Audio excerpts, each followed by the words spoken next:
प्रभु, आपकी लीला आप ही जाने, किंतु मेरी ये इच्छा थी कि मैं आपको एक नवजात शिशु के रूप में पाता, ताकि मैं आपको बड़ा कर सकता, आपका पालन पोषण करता।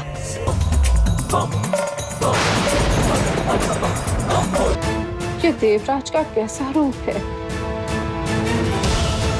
मुझे इसका कारण जानना होगा, उन्हें रोकना होगा।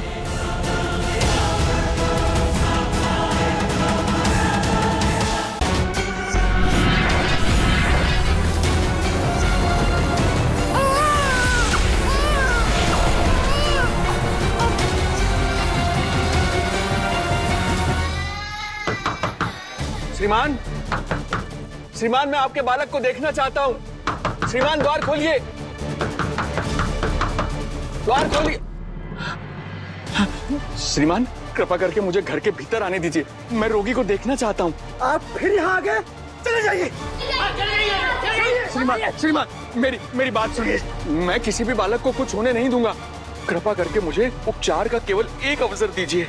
वो स्त्री चिकित्सक नहीं है, वो छल रही है आपको। छल वो नहीं, तुम कर रहे हो। वो देवी है देवी, उनकी औषधि से हमारी संतानें स्वस्थ हुई हैं। ना तुम कुछ कर पाए हो, ना कुछ कर पाओगे। चले जाओ यहाँ से, चले जाओ। मेरी बात सुनिए, चले जाओ, मेरी बात चले जाओ, मेरी बात सुनिए। जाइए। श्रीमान, कम से कम आप तो अपने बालक को देखने दीजिए, मैं उसका उपचार करना चाहता हूँ। बस कीजिए, आपसे कुछ नहीं हो पाएगा।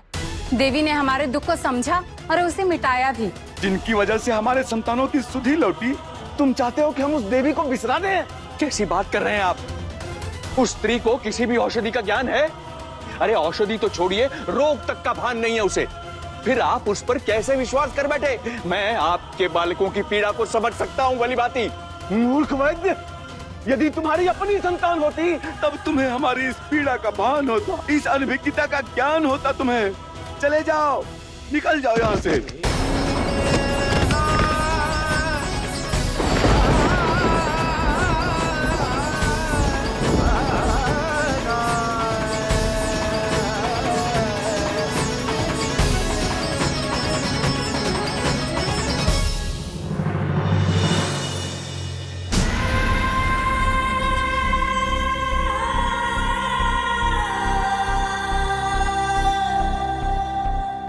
महादेव, महादेव, अन्याय सर उठा रहा है महादेव।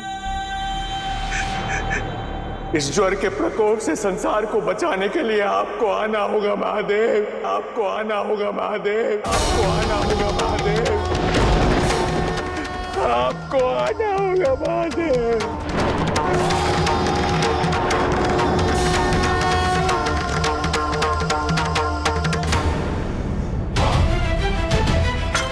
ज्वरासुर,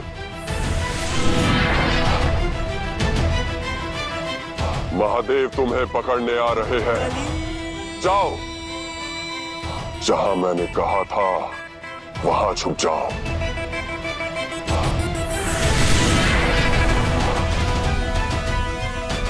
अभी तो खेल आरंभ हुआ है महादेव, आनंद तो अब आएगा। ज्वर का प्रभाव भी बढ़ रहा है और कली का तांडव भी।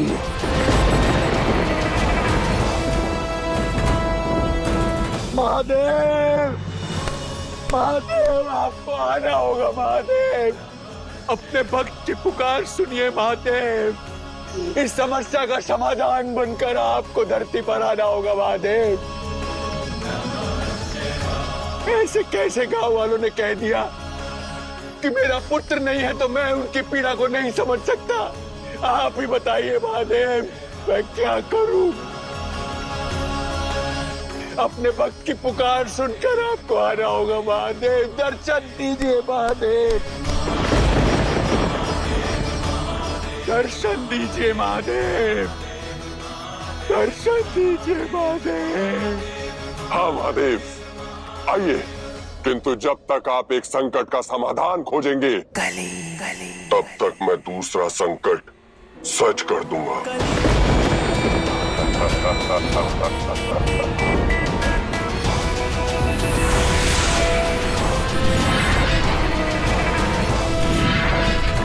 अपने भक्त की पुकार सुनिए महादेव, दर्शन दीजिए।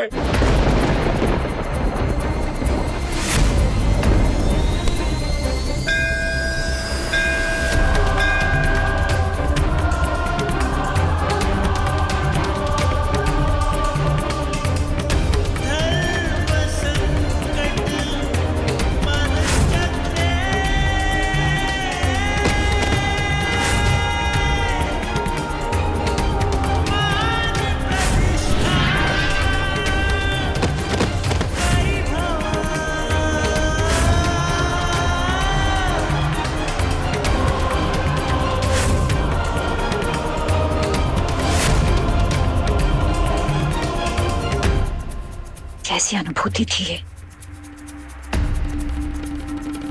कैसा आभास था। आज तो शिबू में हर संकट से जूझते आए हैं, लड़ते आए हैं, असुरों का विनाश करते आए हैं। पहली बार ये चिंता का आभास क्यों हो रहा है?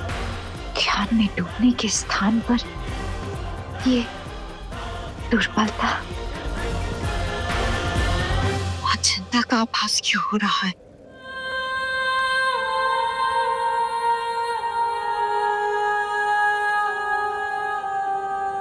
प्रभु, आपकी लीला आप ही जाने, किंतु मेरी ये इच्छा थी कि मैं आपको एक नवजात शिशु के रूप में पाता, ताकि मैं आपको बड़ा कर सकता, आपका पालन पोषण करता। जो किया तुम्हारी भलाई के लिए किया वैश्वनाथ। तुम्हारी पत्नी तो है नहीं, ऐसे में अगर मैं शिशु बनकर आता तो क्या उत्तर देते संसार को? और फिर क्या कभी किसी बालक का ध्यान रखा है आपने? पालना पोसना खिलाना ये सब आपको स्वयं करना पड़ता। संभाल पाते मुझे उस अवस्था में? इसीलिए मैं इस आयु इस रूप में आया हूँ, ताकि आपको कष्ट ना हो।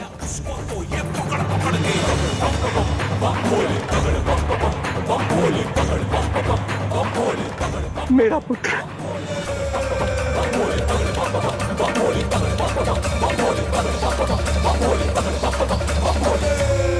अब जब मैं आ गया हूँ तो बताइए किस लिए स्मरण किया है मुझे? प्रभु, गांव में हाहाकार मचा है, प्रत्येक घर में ज्वर का तांडव हो रहा है, बालक बालिकाएं अस्वस्थ हो रहे हैं। प्रभु, सब कुछ समाप्त हो रहा है। मैं जितना कर सका मैंने किया, जब मुझसे ना हो सका तो मैंने आपको याद किया। प्रभु,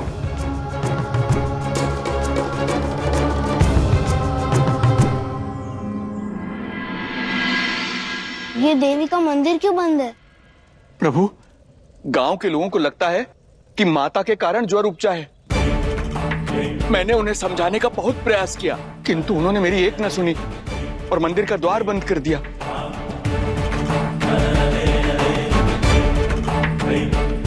संकट की काट भक्ति की शक्ति होती है, जो हर मझधार में हमें स्थिर रखती है, हमें बल देती है, हमें साहस देती है।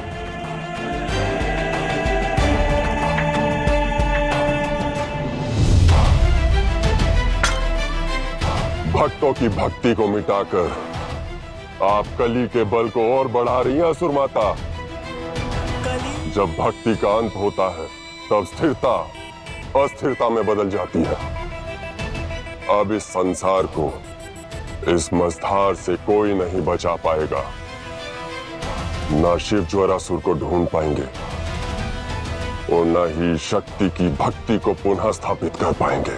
किंतु स्मरण रखिएगा महाराज कि एकादशी के दिन हमें ज्वरासुर को महादेव से छुपा के रखना होगा।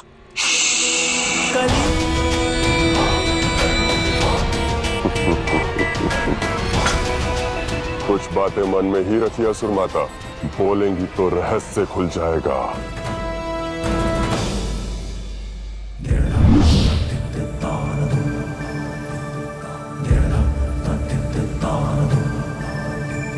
शिव अपने बाल स्वरूप में है, निर्बल है।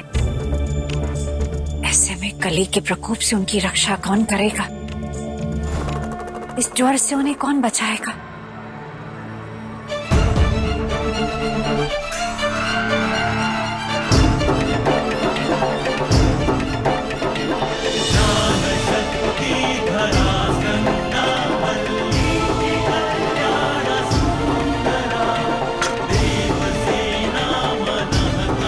मैं जाऊंगा उन्हें बचाने।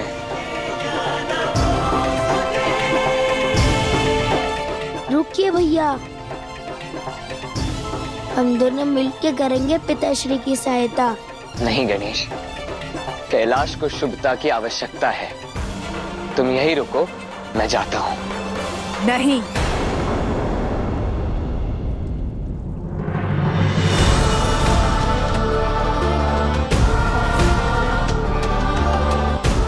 दोनों में से कोई कहीं नहीं जाएगा। तुम स्वयं ज्वर से पीड़ित हो और मैं अपने पुत्रों को इतने घोर संकट में नहीं डालूंगी। किंतु माता, आपने कहा था पिताश्री बाल रूप में असहाय हैं। उन्हें एक योद्धा की आवश्यकता है। उचित कहा कार्तिकेय ने। महादेव ने अपना रूप छोड़कर शिशु का रूप धारण किया है और इस समय उनकी शक्ति भी छिन्न हो गई है। भोलेनाथ है वो। उनका कोई भी रूप निर्बल नहीं हो सकता ब्रह्मदेव। भले ही वो इस क्षण एक शिशु के रूप में हो, किंतु शिशु की निर्बलता में भी बल होता है। शिशु की आंखें वो सत्य देख सकती हैं।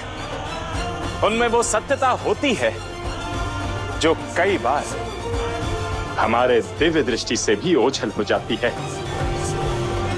कली के प्रकोप से संसार को बचाने के लिए इस रूप में महादेव को किसी की सहायता तो लेनी पड़ेगी ना। वो अकेले इस ज्वर से कैसे लड़ेंगे? शिव की चिंता शक्ति को भी है, किंतु इस चिंता के साथ साथ मुझे अपनी शिव की योजना पर पूर्ण विश्वास है। यदि वो चाहते कि हम उनकी सहायता करें तो वो अकेले सृष्टि में नहीं जाते। और यदि कली को पता चल गया तो? पता चलना होता तो चल चुका होता, और अभी तक तो वो अपना दांव भी चल चुका होता।